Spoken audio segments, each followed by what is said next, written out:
अगर आज की तारीख में भारत और चीन के बीच जंग होती है तो भारत कहां ठहरेगा चीन के मुकाबले। पहाड़ पर छिड़ी जंग तो क्या रहेगी भारत की स्थिति और कैसा होगा चीन का हाल, आज हम आपको इस वीडियो में बताने जा रहे हैं। भारत और चीनी सैनिकों के बीच गलवान में खूनी संघर्ष के बाद अब तवांग में दोनों देशों के सैनिकों के बीच झड़प हुई है। दोनों देशों के बीच सीमा विवाद को लेकर पिछले 2 साल से तनाव बरकरार है। पहले पूर्वी लद्दाख और अब तवांग में चीन अपनी चालबाजी से बाज नहीं आ रहा है। 1962 की जंग में जीत के बाद से ही चीन लगातार भारत पर हावी रहने की कोशिश में रहता है।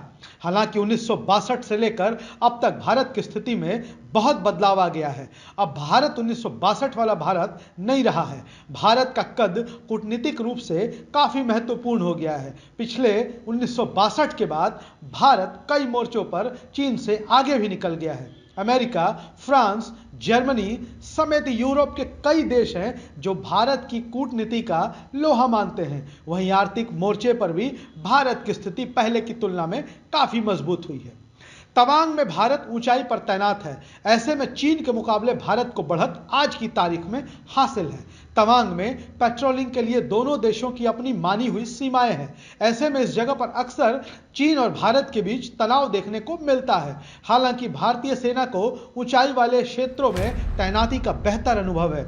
हाई एल्टीट्यूड पर वॉर के मामले में भारतीय जवानों की कुशलता चीनी सैनिकों के मुकाबले काफी बेहतर है। भारतीय सैनिक अधिक बर्फीले इलाकों में तैनाती और युद्ध की स्थिति में खुद को ढालने में सक्षम हो चुके हैं। ऐसे में चीन के मुकाबले भारत को सीमा पर बढ़त हासिल है।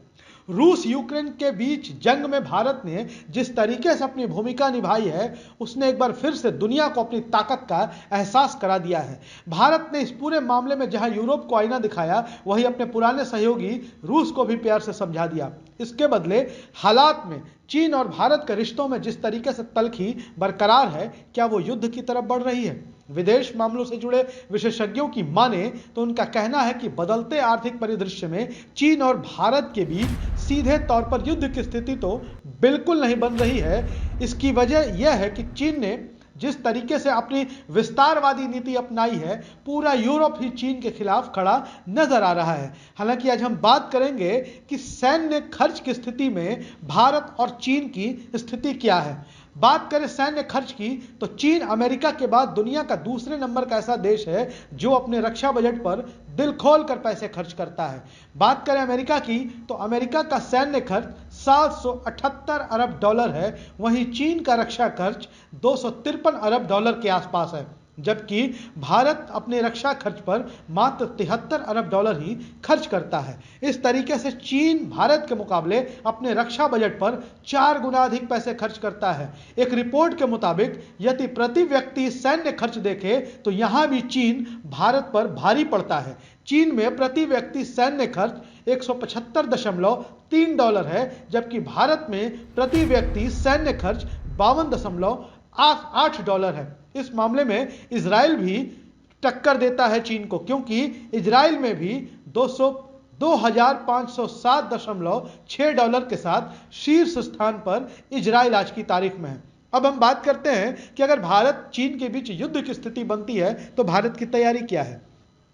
चीन के साथ सीमा विवाद के बीच भारत ने ड्रैगन से मुकाबले के लिए पूरी तरीके से तैयारी कर रखी है। भारत का रक्षा बजट अब दुनिया में तीसरे स्थान पर पहुंच चुका है। सेना को लगातार विदेशी और स्वदेशी अत्याधुनिक हथियारों से लैस किया जा चुका है। एक्टिव सैनिकों के मामले में भारत दुनिया में चौथे स्थान पर है। भारत लगातार अपनी सैन्य क्षमता में बढ़ोतरी कर रहा है। पूर्वी लद्दाख में विवाद के बीच भारत ने चीन से सटी सीमा पर high frequency air defence system, laser guided अत्याधुनिक मिसाइलें, मॉडर्न ड्रोन, आर्टिलरी गन, अत्याधुनिक कार्बाइन, पहाड़ी और दुर्गम स्थानों के अनुरूप तैयार टैंक को भी तैनात कर दिया है। इतना ही नहीं, बॉर्डर पर भी सर्विलांस बढ़ाने के लिए भारतीय सेना को लेटेस्ट हार्डवेयर से भी लैस किया जा चुका है। तो आपने हमारी इस रिपोर्ट को देख लिया भी होगा, समझ भी लिया होगा कि भारत और चीन के बीच तुलनात्मक स्थिति रक्षा क्षेत्र में क्या है। वीडियो पसंद आया हो तो शेयर जरूर करिएगा। भूषण ज्वेलर्स, अनमोल रिश्तों के लिए।